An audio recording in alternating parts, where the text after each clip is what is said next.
이전 내용들을 이제 다 기억하시죠? 다윗의 그 추악한 모습들이 결국 알고 보니 하나님의 은혜, 또 특히 하나님의 말씀을 가볍게 여길 때 일어났던 일인 것을 우리가 보았습니다. 어떤 상황 때문에 아니면 누구 때문에가 아니라 모든 것은 하나님의 말씀에 대한 그 태도 때문인 것을 보았습니다. 그래서 하나님의 말씀을 가볍게 여겼던 다윗이 이전과 다르게 순식간에 악한 왕, 추악한 그런 왕의 모습을 보였는데, 그래서 모든 백성들이 전쟁터에 나가 있을 때 본인은 뒤에서 게으르게 살았고, 그리고 그 밧세바를 권력을 이용해서 소유물처럼 가졌던 그런 폭력성, 그리고 음란함을 보였고, 또 그 죄를 덮기 위해서 충신 우리아를 아주 계획적으로 살해했던 그런 악랄한 모습까지도 우리가 보게 되었습니다.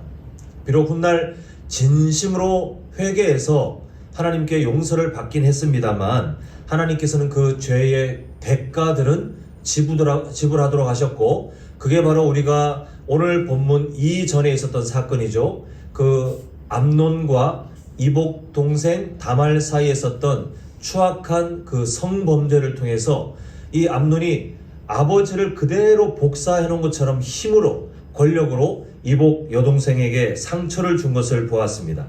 그리고 오늘 본문 바로 전 사건에서는 다윗이 하나님의 마음을 가지고 해야 될 행동들이 있었는데 전혀 아무것도 하지 않았어요. 그냥 화만 내고 끝냈다라고 성경에 말씀하고 있는 것을 보게 됩니다. 그게 어떤 이유서든 예를 들면 내 잘못과 거의 판박이와 같은 그 사건을 굳이 드러내고 싶지 않았다든지, 아니면 그 암논을 사랑하는 마음이 너무 커서 내가 암논에게, 내 아들에게 뭔가를 내가 말하기가 그렇다라고 하는 그런 아버지의 어떤 정이 있었든지 간에, 다윗은 하나님의 마음을 가지고 공의를, 또 다른 상처받은 사람들에게 사랑을 나타내서야 됐지만 그렇게 하지 않고 비겁하게 뒤로 빠졌다가 심각한 문제들이 일어나는 것을 보게 됩니다. 이제 오늘 그 결과를 우리가 보게 되는데요.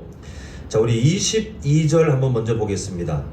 압살롬이 누구냐면, 압살롬이 등장하는데 이 다윗의 족보가 좀 복잡합니다. 아내들이 여러 명이다 보니 복잡하게 되었는데, 암논은 장자예요. 그리고 압살롬은 다른 아내에게 태어난, 이제 암논에게 대하면 이복 남동생이 되죠.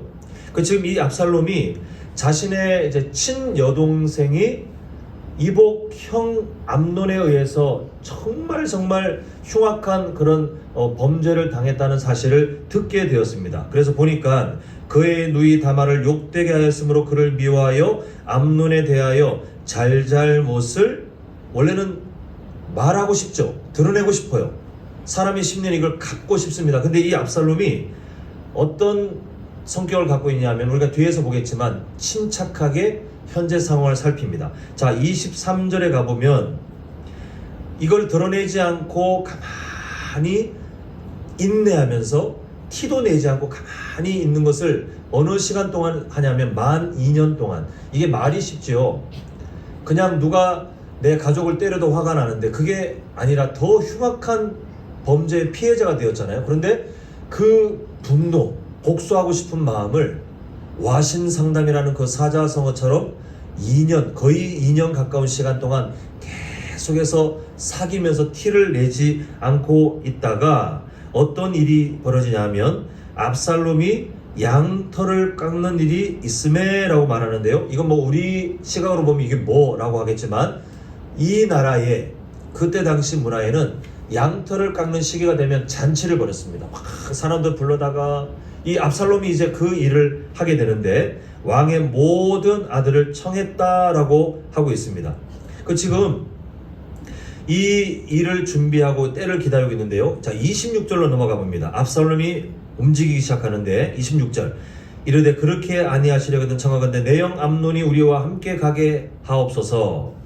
다윗이 약간 의구심을 갖고, 야, 암논이 너랑 갈 이유가 뭐냐? 라고 경계합니다. 지금 다윗은 상황을 다 알잖아요. 경계해요. 지금 어떤 상황이냐면, 잔치를 벌였는데 그 거리가, 압살롬이 지금 잔치를 하고자 하는 장소가 약 24km 정도. 제가 우리 교회를 중심으로 반경 24km를 찍어봤더니 신기하게도 순천시청이 딱 24km더라고요. 지금 우리 교회에서 출발해가지고 도보로 걸어서 순천시청까지 걸어간다면 뭡니까? 가깝습니까? 우리 체감상 아마 다 멀다고 생각하실 거예요. 이때는 물론 먼 거리도 걸어가는 일이 익숙했지만 이때에도 가까운 거리는 아닙니다. 이 말은 결국 뭐냐면 다윗이 금방 뭔가를 하기 힘든 먼 거리를 압살롬이 준비했어요. 그리고 아버지에게 초청하지만 알고 있었습니다. 노년의 아버지가 쉽게 갈 수 없는 거리라는 것을 알고는 이 아버지가 거절하니까 그러면 아버지 대신 장자인 우리 형 암논이라도 참석하게 해주십시오. 그랬더니 다윗이 경계를 한 거예요. 왜 가야 되냐? 근데 이 27절을 보시면 암논을 참석시켜달라고 압살롬이 계속해서 간청을 했던 것 같습니다. 그랬더니 결국 다윗이 경계심을 풀고 이 아들 암논, 자신의 장자죠. 암논을 자기 대신해서 또 자신의 그 아들들 전체, 왕자들 다 왕의 명령으로 그곳에 참석하도록 하는데 이제 압살롬의 작전이 시작됩니다. 아까 우리가 읽었던 본문이죠. 28절 보시면 압살롬이 이미 그의 종들에게 명령하여 이르기를 너희는 이제 암논의 마음이 술로 즐거워할 때, 그러니까 방심하고 있을 때 자세히 보다가 내가 명령하면 28절입니다. 명령하면 치라, 그를 죽이라, 두려워하지 말라. 그 다음에 이렇게 책임지죠. 내가 너희에게 명령한 거다. 지금 이렇게 이 압살롬이 본격적으로 복수를 만 2년 동안 가만히 참고 있다가 치밀하게 계획을 다 세운 다음에 모두가 방심할 그때 드디어 여동생에 대한 복수를 하고 있는 것이 오늘 본문입니다.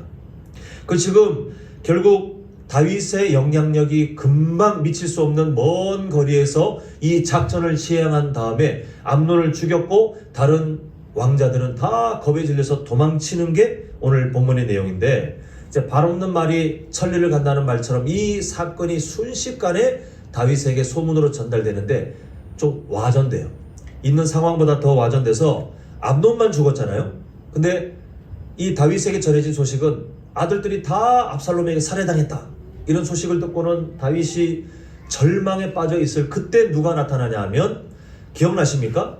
이 암논이 막 상사병에 빠져서 이 마음을 갖고 있으면 안 되는데 이 마음에 집중하고 묵상하면서 막 이복 여동생을 소유하고 싶은 그 잘못된 마음에 빠졌을 때에 사촌인 요나답이 와서 그 일을 할 수 있는 나쁜 작전을 이렇게 알려주잖아요. 그 요나답, 성경에서는 지혜가 많다 못해 간사한 사람이라고 말하는 이 요나답이 나타납니다. 자, 32절 보겠습니다. 32절 우리 함께 읽겠습니다. 32절 시작.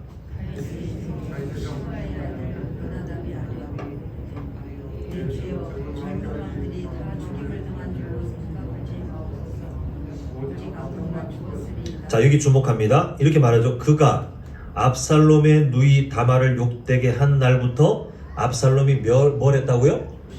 근데 이걸 지금 누가 알고 있어요? 요나답이 이미 알고 있었어요. 결국 압살롬이 이렇게 할 거라는 것을 이미 요나답은 알고 있었지만 다윗에게 전하거나 아니면 이 사건을 막는 일에 어떤 것도 하지 않고 가만히 이 일이 되어지도록 가만히 방관하고 있었습니다. 그리고 33절 그러하온즉, 내가 이미 알고 있었다는 거예요.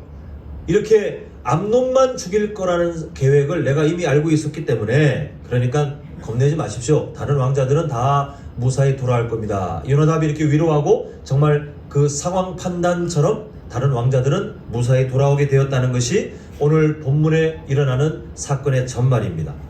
자, 지금 혼란스럽게 짝이 없는 본문 속에 오늘 우리의 시선을 다른 것에서도 뭔가를 발견할 수 있겠지만 두 사람에게 좀 집중해 보고자 하는데요. 한 사람은 압살롬, 한 사람은 요나답입니다. 이 사람들이 정말 세상적인 말로 인간 쓰레기처럼 나쁜 사람인가? 그렇지 않아요. 잘 보면 장점들이 있어요. 첫 번째, 압살롬. 오늘 우리가 일어났던 그 여러 사건들을 한번 기억해 보시면 압살롬에게 있는 장점이 뭐냐 하면, 그 이복 여동생이 그런 추악한 사건을 당했을 때에 막 감정적인 사람은 순식간에 감정 드러내고 이렇게 뭔가를 하고 끝내버리지만, 이 압살롬은 침착하게 상황을 살핍니다. 그래서 자기가 무엇을 어떻게 해야 되는 것이 가장 좋은 것인지 알게 고민하는 침착함이 있었고, 그리고 판단했을 때에 내 감정을 금방 드러내지 않고 계획을 세우자. 이렇게 계획을 세운 다음에 무려 몇 년 동안 기다렸습니까? 만 2년 동안. 그 복수심을 2년 동안 참는다는 것은 상상도 하기 힘들 것 같아요. 그런데 인내할 수 있는 인내가 있어요. 정말 이를 악물고 인내하는 그런 인내가 있었고, 저는 오늘 이 압살롬이 했던 모습 중에 칭찬할 모습이 뭐냐면, 물론 여기서 말하는 칭찬은 그 어떤 장점에 대한 그냥 표현입니다만, 무엇을 하냐면 신하들에게 일을 시켜놓고 나중에 책임을 떠넘기는 게 아니라, 내가 책임질게, 너희들 내가 명령하는 대로 해라, 근데 내가 책임진다, 내가 명령하는 거다라고 신하들에게 그 책임감을 부여함과 동시에 그것을 덜어주는 그런 리더의 자질도 보게 됩니다. 그리고 요나답은 항상 상황을 잘 판단해요. 어떻게 해야 되는지 그 방법들도 잘 알아요. 그래서 헛다리 짚는 게 아니라 다른 사람의 마음도 잘 살피고, 그리고 그 사람에게 어떤 위로가 필요한지, 그리고 그 위로가 가짜가 아니라 정확하게 판단해서 이런 일이기 때문에 걱정하지 마십시오라고 했고, 그 판단이 그대로 맞아떨어지는 지혜까지 나타나는 것을 보게 됩니다. 그런데 하나님께서는요, 오늘 성경 본문의 흐름들과 앞으로 이어지는 내용들을 보면 압살롬이 갖고 있는 그런 장점들과 요나답이 갖고 있는 장점들을 칭찬하고 싶은 마음이 하나도 없었어요. 오히려 이 장점들이 잘못 사용되고 있는 것에 대해 하나님이 아주 악한 일이라는 것을 하나님께서 말씀하고 계시는데, 결국 지금 압살롬과 요나답이 하고 있는 일들을 보십시오. 압살롬은 침착했죠. 인내도 있었어요. 그리고 리더로서 다른 부하들에게 어떤 리더십으로서 잘 보여주는 그런 모습도 있었지만, 그 장점들을 오히려 무엇에 사용되냐면 하나님이 원치 않는 보복살인, 하나님께서 기뻐하지 않는 보복살인의 그 장점들을 사용해요. 요나답은 어떻습니까? 우리가 아까 전에 본 바와 같이 32절에서 본 바와 같이 이미 알고 있었어요. 이미 그 계획이 진행되고 있는 것을 다 알고 있었지만 방관합니다. 전혀 그것을 막을 생각이 없고, 결국은 다윗 가정에 풍비박산이 일어나는, 정말 폭풍이 일어나는 그런 일에 이 요나답이 늘 앞장서요. 압살롬의 그 암논의 악한 마음이 실현되도록 앞장섰고, 그때부터 말리기만 했어도 그때 이 암논에게 그 악한 마음을 멈출 수 있도록 요나답이 충분히 할 수 있는 능력이 있었지만, 그 지혜를 그렇게 사용하지 않고 오히려 다른 사람이 범죄하도록 부추기고, 또 압살롬이 그렇게 보복 살인을 계획할 때 전혀 개입하지 않고 구경꾼으로 있다가 이 다윗 가정에 큰 어려움이 일어나는 그 앞장서는 일에 이 요나답이 서 있는 것을 보게 됩니다. 사랑하는 성도 여러분, 저는요, 우리 인생의 어떤 가치를 말할 때 저는 칼에 종종 비유하는데, 유명한 어떤 셰프의 손에 들려진 칼은 정말 맛있는 음식들이 아주 멋있게 잘 만들어지게 하는 도구예요. 그 사람 손에 들려진 칼은 다른 사람을 행복하게 만듭니다. 근데 똑같은 칼이 추악한 그런 강도, 연쇄살인범 손에 들려지면요, 그 칼은 사람의 인생을 순식간에 앗아가고 고통으로 만드는 그런 범죄의 도구로 사용되는 것을 보게 됩니다. 우리의 인생이 마찬가지예요. 똑같아요. 같은 어떤 한 사람의 인생이 있을 때에 그 인생이 어떻게 사용되는지에 따라서 누군가에게 도움이 되는 사람도 되지만, 때로는 누군가에게 상처를 주고 어떤 사람의 인생을 파괴시키는 아주 악한 도구로 사용되기도 합니다. 이때 우리가 여기에 대해서 한번 생각할 부분이 있는데요, 인간은 대다수 나에게 없는 부분을 아쉬워하며 살아요. 우리 성도님들도 아마 그렇게 살아가고 계실 거라고 한번 짐작해 봅니다. 우리에게 있는 것에 충분히 만족하고 그것으로 뭔가를 생각하기보다, 때로는 우리에게 없는 것들이 있잖아요. 그 없는 것들을 아쉬워하고, 내가 그것만 있었다면, 나에게 없는 그 어떤 것들에 막 이렇게 마음을 쓰면서 살아가는데, 우리가 지혜로운 인생이 되기 위해서 생각의 전환이 필요한데요, 우리는 결국 어떤 삶을 살든 부족한 게 있을 수밖에 없어요. 근데 평생 남은 인생 동안 나에게 없는 거 그렇게 주목하고 살아가는 것은 그렇게 지혜롭지 않아요. 이미 나에게 있는 어떤 것들을 어떻게 사용할 것인가에 더 많은 시간과 더 많은 노력을 들이는 것이 지혜인데, 여기서 말하는 나에게 있는 그 어떤 것, 이것은 대단한 재능이 아니어도 상관없어요. 하나님께서 우리를 이 세상 가운데 성도님들의 인생을 세우신 것은 하나님께서 그냥 어쩌다가 누구의 자녀로 태어나서 어쩌다가 살아가다가 누구의 남편 누구의 아내로 살다가 어쩌다가 또 그 어떤 아이가 태어나고 어쩌다가 그 아이의 아이가 태어나서 또 내가 할아버지가 되고 할머니가 되고 그렇게 그냥 누군가 살아가는 그런 인생처럼 우연히 살다가 지금 우리가 이 자리에 있는 것이 아니라, 하나님께서는 하나도 실수하지 않으시는 분인데, 그 하나님께서는 우리 성도님들의 인생을 성경의 표현을 보자면 이 세상의 시간이 만들어지기 그 전에 이미 하나님의 마음에 품으셨어요. 내가 구원하리라. 그리고 하나님께서는 우리 성도님들을 이 땅에 태어나게 하셔서 뭐 어떤 과정으로 그렇게 되셨는지 모르겠지만 하나님께서 이미 이루신 예수님의 십자가 사랑을 알게 하시고 믿음 주시고 그리고 구원받은 사람들로 살아가게 하셨는데, 이 모든 과정들을 보면 우연이 없어요. 모든 것이 하나님의 선한 계획 가운데 꾸준히 하나님의 섭리를 따라 성도님들의 인생이 오늘 이 시간까지 이어져 오고 있다는 것이 성경적인 바른 해석입니다. 이때 잘 보세요. 성도님들의 삶이 모든 것이 다 충만하여 부족분이 없고 모든 것이 완벽한 수준으로 살아가고 계십니까? 아니에요. 우리는 그럼에도 뭔가가 부족해요.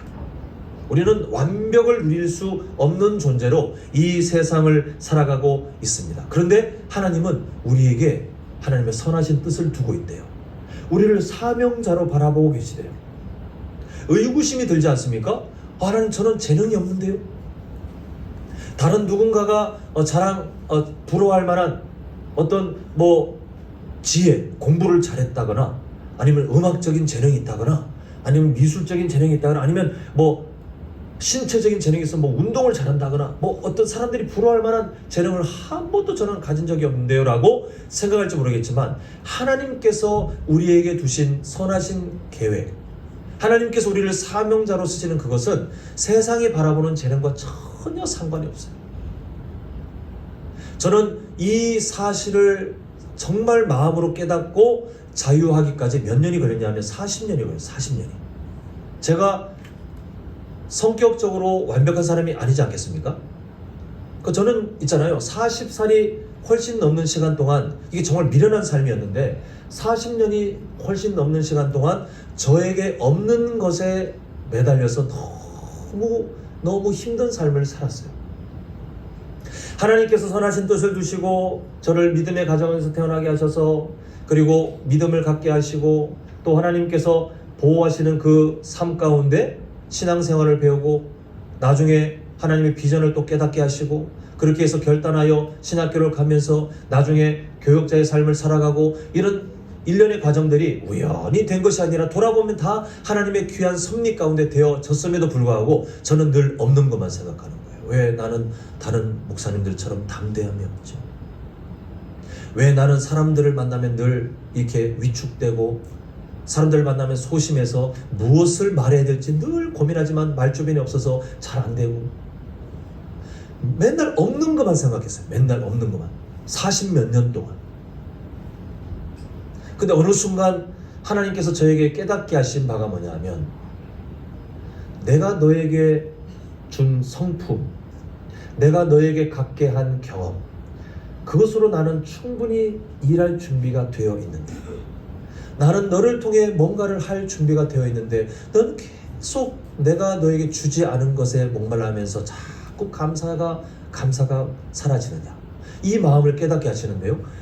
참 희한한 경험이었어요. 하나님의 음성이 들린 것도 아니에요. 근데 그렇게 40몇 년 동안 열등감 속에 사로잡혀 살고 있던 저에게 하나님께서 어느 순간 깨닫게 하신 바가 뭐냐 하면, 이미 하나님은 권혁규라고 하는 그 40몇 년간 살아온 그 사람의 삶, 그 성격적인 특징, 때로는 실수했던 그 단점들, 지난 삶의 경험들, 그게 사람들이 막 추앙할 만큼 엄청난 것이 아닌 일반적인 것이라 할지라도, 아니 일반의 수준이 아니라 할지라도 하나님께서는 이미 그것으로 충분히 일하시겠다는 것을 깨닫게 하셨어요. 그걸 통해 보니까 저의 성격이 소심하고 나는 왜 다른 목사님들과 다르지? 이 목회자는 그런 일이잖아요. 늘 사람들 앞에 서야 되고 누군가를 만나야 되는데 저는 성격이 전혀 그게 안 맞거든요. 근데 그게 아니라 달리 깨닫게 하시는데, 담대하고 진취적인 그런 사람들이 갖지 못한 신중함, 아니면 세밀함, 면밀히 살필 수 있는 그 성격들이 때로는 하나님의 교회에 필요하더라고요. 성도님들을 만날 때 그런 성분들이 필요하더라고요. 하나님께서는 우리에게 이미 저를 비롯하여 성도님들 모두에게 하나님이 사용하시기에 충분한 것들을 이미 다 주셨어요. 성도님들의 성품이 외향적이십니까? 저는 그게 과거에 너무 부러웠지만 이제는 조금 부러워요. 부럽긴 하지만 조금 부러워졌어요. 외향적이십니까? 하나님께서 성도님들의 그 외향적인 성격의 그림자로 어찌 보면 세밀하지 못하거나 신중하지 못한 면이 있다 할지라도, 하나님께서는 앞에서 진취적으로 뭔가를 해오셨던 성도님들의 성격, 앞에 사람들을 만나기에 전혀 두려움이 없고 전혀 누군가 대화하기에 막 생각이 막히지 않고 술술술 나올 수 있는 그런 성품들, 누가 보기에는 저 사람 참 외향적이네 라고 그냥 평가할 수 있는 그 외향성을 가지고 하나님은 충분히 일하실 준비가 되어 있더라는 거예요. 저처럼 내향적이십니까?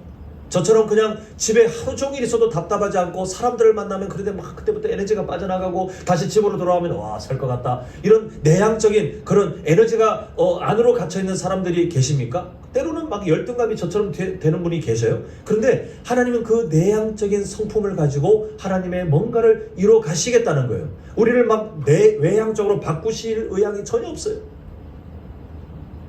바꿔보시겠습니까? 외향적인 분들 오늘 결단하셔서 내년엔 내가 꼭 내향적인 사람이 되어가겠다. 내향적인 분들 결단하셔서 내가 다음 한 해 동안은 내가 외향적인 삶을 살아보겠다. 절대 안 돼요. 절대 안 돼요. 하나님은 그렇게 만드실 생각이 전혀 없어요. 어떤 분들은 되게 계획적이십니까? 어떤 분들은 되게 즉흥적인데 그 에너지가 막 생기십니까? 이 상반된 모습들을 다 갖고 있지만 하나님은 그 상반된 모습을 갖고 충분히 일하시겠더라는 거예요. 우리는 다른 누군가에게 없는 그 뭔가를 생각할 이유가 전혀 없어요. 이미 충분히 우리에게 독특성을 하나님이 주셔서, 때로는 우리의 단점 있잖아요. 우리의 약점도 있으실 거예요. 근데 하나님은 그마저도 사용하시겠다는 거예요. 지난 삶 가운데 아니면 현재의 우리의 눈물도 있을 거예요. 우리의 한숨도 있을 것이에요. 우리의 두려움도 있을 거예요. 그런데 하나님은 그마저도 사용하시겠다는 거예요. 그러면 성도님들, 우리의 인생을 가지고 다른 사람과 비교하여 낙심할 이유가 전혀 없습니다. 하나님은 현재 우리가 완성되지 않아도 상관없다는 거예요. 일하시겠다는 겁니다. 우리를 사용하시겠다는 거예요. 다만 우리가 놓치지 말아야 될 질문이 있는데, 저를 따라합니다. 나는 내 인생을 잘 사용하고 있는가?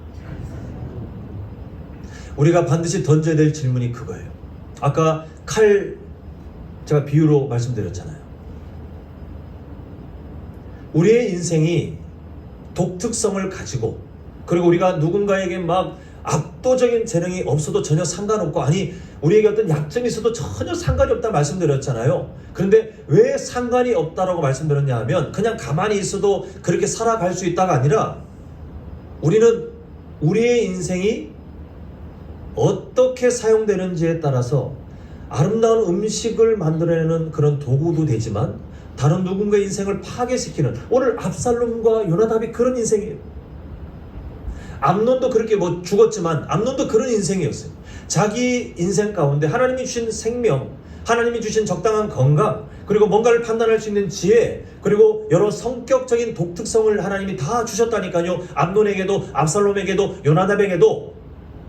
심지어 압살롬과 요나답은 참 부러워할 만한 그런 장점들도 있었던 사람이지만 그 인생을 자기가 주인이 되었어요. 자기가 주인이 되어서 마음대로 휘두르고 그렇게 결국 악한 마귀에게 유혹에 넘어가서 전혀 깨닫지 못하고 다른 사람을 파괴시키고 다른 사람에게 상처를 주는 그런 인생이 되더라는 거예요. 오늘 하나님께서는 본문을 통해 우리에게 반면교사들을 보여주십니다. 그 사람들이 특별히 뭔가 타고나기를 선천적으로 뭔가 문제가 있어서 그렇게 된 게 아니에요. 우리와 다를 바가 전혀 없어요. 우리와 다를 바가 전혀 없는 사람들입니다. 아니, 때로는 어떤 면에서는 우리보다 더 대단한 면도 있지 않았습니까? 압살롬의 장점 보았고 요나답의 장점을 보았잖아요. 그런데 그 사람들이 왜 그렇게 되었냐? 하나님이 주신 것들을 잘 사용하지 못했어요. 잘 관리하지 못했어요. 내 입맛대로, 내 주인대로, 그냥 내가 느끼는 대로 내가 인생의 주인이 되어서 그렇게 살다가 결국은 결론이 그렇게 흘러갈 수밖에 없더라는 것입니다. 우리 성도님들 인생 어떻게 잘 사용하고 계십니까?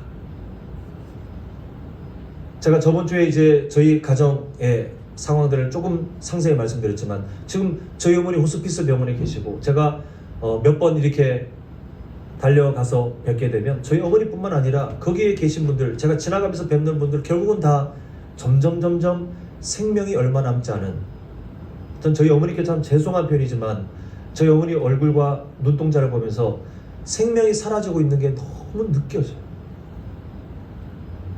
성도님들은 아니십니다. 제가 뵈면 달라요. 정말 죽음을 앞두고 있는 사람들의 얼굴과 눈빛은 정말 달라요. 근데 성도님들은 살아계세요. 하나님께서 오늘 성도님들에게 소중한 하루의 생명을 허락하셨습니다. 그리고 그 생명을 누릴 때에 그냥 식물인간처럼 누워있는, 제가 인천에서 사역할 때 정말 누구보다 앞장서서 열심히 달려나갔던 한 청년이 있는데 불의의 오토바이 사고로 지금도 식물인간이에요. 살아있어요. 그런데 아무것도 할 수 없는 참 안타까운 상황이 되었어요. 근데 성도님들은 생명도 있어요. 그리고 적당한, 여기저기 아프시겠지만 그래도 적당한 건강이 있어요. 그리고 뭔가 판단할 수 있는 적당한 지혜도 있어요. 아까 말씀드린 것처럼 저처럼 내향적인 분도 있고 외향적인 분도 있고 또 약간 즉흥적인 그런 능력이 있는 분도 있고 아니면 계획을 치밀하게 세운 분들도 있고 어떤 감성적인 분도 있고 아니면 합리적인 것을 구하는 분도 있고 다 독특한 어떤 성격들을 갖고 지금 살고 계십니다. 하나님이 주신 재능이에요. 그리고 어떤 분들은요, 이걸 재능이라고 전혀 깨닫지 못하시겠지만 하나님께서 뭔가를 이루기 위한 은사들을 이미 다 주셨어요. 한 가지 예로 어떤 분은 그냥 다른 사람과 이야기만 해도 상대방이 뭔가 마음이 편안하고 위로가 되는 그런 사람들도 있더라고요. 아무것도 안 하고 그냥 얘기만 듣고 있는데 그 사람을 하나님이 그렇게 만드셨어요. 누군가에게 이야기를 들으며 위로하고 그런 존재가 되라고. 그분은 전혀 모르시겠지만 그런 분도 봤어요. 이미 성도님들은 하나님이 주신 좋은 것들을, 또 충분한 것들을 이미 다 오늘도 받고 계십니다. 이미 받으셨어요. 잘 사용하고 계십니까? 우리는 이 질문을 끊임없이 던지셔야 돼요. 나에게 하나님이 주신 생명, 나에게 적당히 있는 건강, 나에게 적당히 있는 지혜, 결국 지금까지 살아오면서 갖고 있는 경험들, 또 어떤 삶의 긍정적인 어떤 성도님들의 의지, 그 외의 성격들, 하나님 앞에 나는 과연 잘 사용하고 있는가? 끊임없이 질문을 던지셔야 돼요. 없는 걸 아쉬워하지 마시고요. 그럴 시간이 없습니다. 이미 있는 거 고민하기에도 우리는 바쁩니다. 근데 참 감사한 게 뭐냐면 우리가 뭐 자기 개발 이런 관련된 책들이 지금도 서점에 넘쳐나요. 그걸 말씀드리는 게 아니에요. 성도님들의 어떤 뭔가를 개발시키라는 게 아닙니다. 지금 이미 하나님이 주신 것들을 하나님의 마음에 맞게 잘 사용하고 있는지 고민하는 것에서부터 어떤 소망이 있냐면, 어떤 소망이 발견되냐 하면 그 다음에는요, 하나님이 사용하시는 거예요. 하나님께서 우리의 뭔가를 개발시켜가지고 사람들에게 뭔가를 줄 만한 어떤 지식이 쌓여지고 경험이 쌓여지고 기술이 쌓여져서 그런 세상 사람들이 말하는 자기 개발을 하나님이 지금 우리에게 추구하시는 것이 아니라 정말 세상을 떠나서 천국에 가기 전까지 우리가 어떤 기술적인 것이 발달하지 않는다 할지라도 발전하지 않는다 할지라도 하나님은 충분히 우리를 사용하실 수 있다니까요. 그렇게 하시겠다는 거예요, 하나님.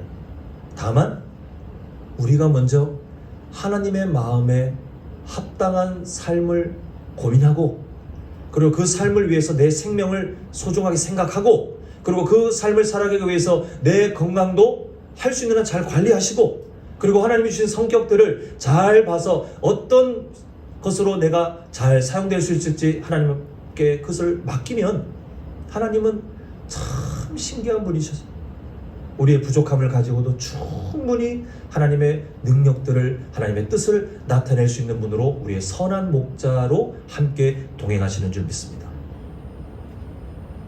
우리가 보게 되는 성경의 인물들, 우리가 보면서 도전받고 우리가 긍정적으로 생각하는 성경의 인물들 보시면요, 대단한 사람 없어요. 때로는 우리가 안 갖고 있는 단점들도 수두룩하게 갖고 있는 평범한 사람들입니다. 그런데 이 질문들을 잘 해결한 거예요. 내 생명, 내 건강, 내 성품, 내가 갖고 있는 어떤 좀 재력, 내가 갖고 있는 어떤 상황들, 하나님 앞에 어떻게 지금 사용되고 있는지를 고민하며 그렇게 답을 찾아가다 보니 성경에 몇 줄이 기록되며 우리에게 도전이 되는 거예요. 나도 저렇게 살고 싶다. 대단한 사람들이 아닙니다. 그런데 하나님께 맡겨졌던 사람이에요. 그 인생을 하나님 앞에서 고민했던 사람들이에요. 이 자리에 다양한 연령들이 앉아 계시네요. 말귀를 못 알아듣는 어린아이들도 지금 함께 있고 또 우리 성도님들 중에 가장 연배가 높으신 어른 성도님도 계시고 그 사이에 다양한 연령대가 계시는데 똑같아요. 우리는 같은 질문을 던질 수밖에 없습니다. 그리고 그 질문을 놓치지 말아야 우리는 압살롬, 요나답 같은 하나님이 주신 좋은 것들로 오히려 다른 사람을 파괴시키고 하나님께서 안 기뻐하시는 것들을 막 삶에서 만들어내는 그런 삶을 우리가 최대한 멀리 피할 수 있게 되는데 저는 우리 성도님들의 삶이 그렇게 되셨으면 좋겠어요. 질문을 던지십시오. 하나님, 저는 지금 내 생명을 잘 사용하고 있습니까? 나의 만족을 위해서 건강 관리를 하고 있습니까? 아니면 하나님이 주신 생명, 주신 건강인데 잘 관리하고 있는 거 맞습니까? 라고 질문을 던지세요. 하나님이 주신 좋은 것들, 이미 충분한 것들, 하나님 과연 나를 위해 쓰고 있습니까? 하나님을 위해서 고민하고 있습니까? 그때 성도님들에게 덮치는 어두운 마귀의 유혹, 그거 가지고 뭐 어쩌려고, 그게 뭐 대단하다고. 아니요, 충분합니다. 왜냐하면 우리를 붙들고 계시는 하나님의 손이 충분하시기 때문에 우리는 세상적으로 뭘 대단하게 드러내서 하나님의 영광 나타낼 거라는 그런 착각하지 마십시오. 그냥 현재의 삶에 하나님의 뜻에 이끌려 살아가면 하나님은 우리의 표정 하나만으로도 하나님의 일을 이룰 수 있고요. 우리의 별것 아닌 어떤 삶의 선택 하나 가지고 하나님의 나라를 이루시고요. 우리가 정말 아무것도 아닌 일상처럼 지나가는 일이랄지라도 그 일상 가운데 하나님의 마음을 담아 그 일상을 살아가면 하나님은 우리의 삶을 통해 충분히 영광을 받으시는 능력의 하나님인 줄 믿습니다. 우리 교회가 또 우리 가정이 또 우리 성도님들의 삶이 그렇게 이미 주어진 것들, 이미 하나님께 받은 것들을 잘 사용하시고 지혜롭게 질문을 잘 던지셔서 이미 주신 것으로 충분히 하나님을 기쁘시게 하고 하나님의 선한 일들을 삶에서 충분히 열매로 만들어내시는 그런 영적 승리자들, 또 복된 우리 사명자들 되시기를 간절히 소망합니다.